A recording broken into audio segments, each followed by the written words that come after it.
Bruce Lee was an extraordinary person. Everything he did in life acquired its own character. The great master studied dancing as intensely as he did martial arts, and he danced very well. In 1958, at the age of 18, he won the Hong Kong Cha-Cha-Cha Championship. Bruce was also a great boxer. In the same year, he also won a boxing championship. But as we know, he became a real professional in the field of Chinese martial arts. Until now, years after the legend's death, many still criticize and doubt his fighting skills and training methods, believing that he was just a good actor and nothing more. But alas, in our world it is always like that, and there will always be people who will contradict in spite of the enormous amount of information and evidence available. But in spite of all the above, Bruce succeeded both in staged on-screen fights and in real life. Welcome back to the world of boxing. Today, we'll talk not only about the legendary one-inch punch, but also view in slow motion the super speed of Bruce Lee's blows, which he demonstrated at various competitions and seminars.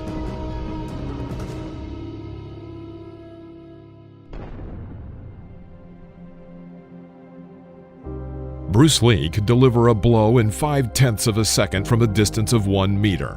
That is 1/20th of the time it takes for a person to blink.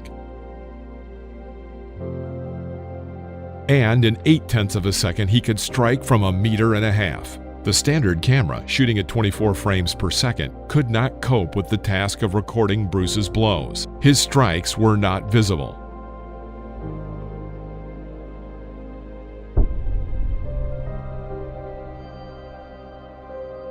In one frame, Bruce is seen standing, and the next frame he is still standing, but his opponent is writhing in pain.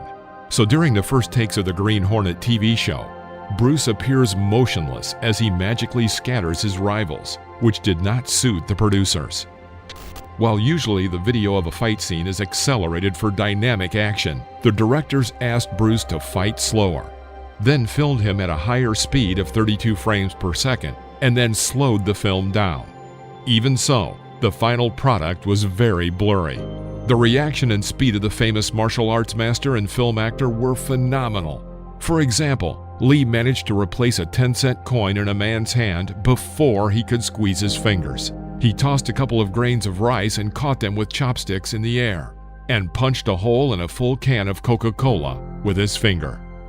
As Lee Hayward Nishioka, Lee's friend, remembered Bruce's forte, the one-inch punch, which he could send guys who exceeded Bruce's weight by 45 kilograms into a 5-meter flight.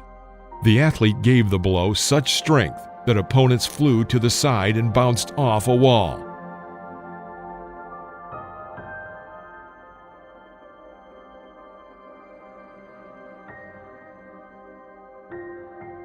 Bruce Lee holds such world records as the most consistent knockout at 18.6 seconds, the fastest knockout from a punch, 3.2 seconds, the fastest KO kick, 86 miles per hour, and the fastest knockout, 1.2 seconds. But now let's talk a little more about the legendary one-inch punch.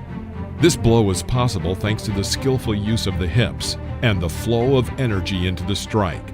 A clenched fist is held in an upright position. During the strike, the fist turns sharply to the top. This vertical strike is used only in melee, 10 centimeters or less from the target.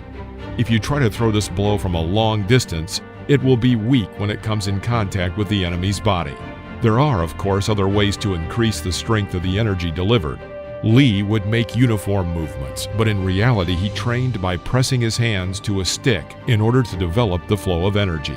But fortunately, this flow of energy can be practiced anywhere you can exert pressure on one or both hands.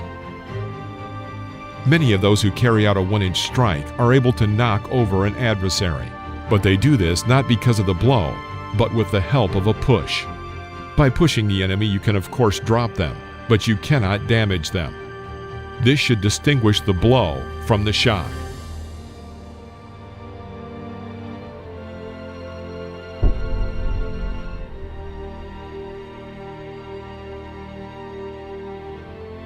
When you strike, your strength is concentrated in the moment of contact. And when you push, your strength only begins at the moment of contact and is usually lost when you fully extend your arm. The strength comes from the rotation of the hips, and when pushing, it usually comes from the hind leg, which pushes the body forward. There is no need to hit while swinging to the top. The punch must be aimed straight, and the fist must be squeezed a second before striking the target. To relay power to the blow, you must jerk your other hand sharply in the direction of the body at the moment you touch. If you take a step to carry out the blow, then your fist must reach the target before your foot hits the floor. Otherwise, your power will go into the floor instead of giving strength to the blow. The hips and shoulders must begin to act before the arm so that the punch is fast, strong, and accurate. Although the movement of the legs gives additional force to the blow, you can knock over your opponent without moving in front of them and without tension if you correctly carry out the blow. The strength of the impact depends on balance and choosing the right moment of impact. Without this, if you hit too soon or too late, you can lose strength.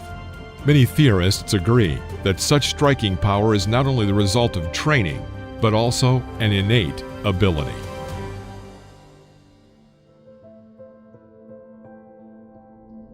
And now I suggest you look at one of the scenes from the off-screen footage of the movie Enter the Dragon, where Bruce and his understudy practice the production of the fight scene.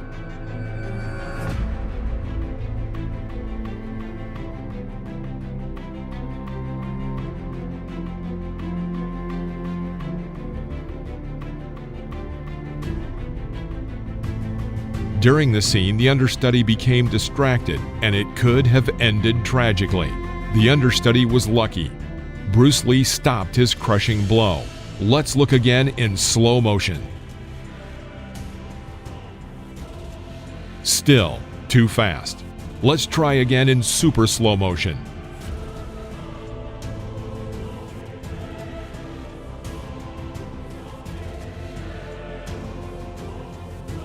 Incredible speed.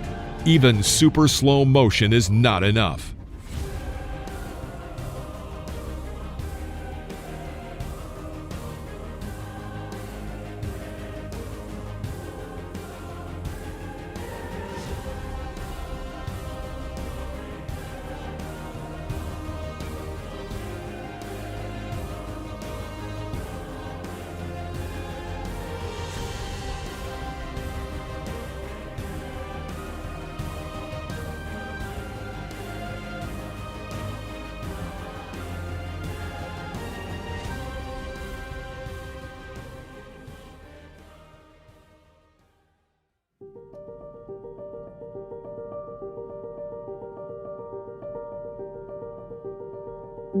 Li Xiaolong was a great man, performing feats that most would be unable to accomplish, and in principle, there will never be another Bruce Lee.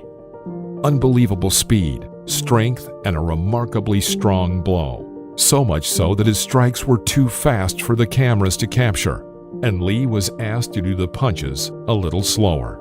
He could do push-ups on 2 fingers of one hand and pull himself up with his little finger. He would throw grains of rice into the air and catch them with his chopsticks. Bruce Lee starred in 36 films over his life, and almost as many documentaries and feature films about the actor were shot after his death. On stage, he was a ferocious hero who overcame any difficulties on the way to justice, a stern and ruthless fighter. But in ordinary life, Bruce Lee was a smiling and charming man who wholeheartedly loved his family. And so he will remain in the hearts of his fans and loved ones. A great fighter, a great actor, and a great man. I hope this video will be useful for many, as well as answer a number of existing questions. Thanks for watching. We'll see you soon.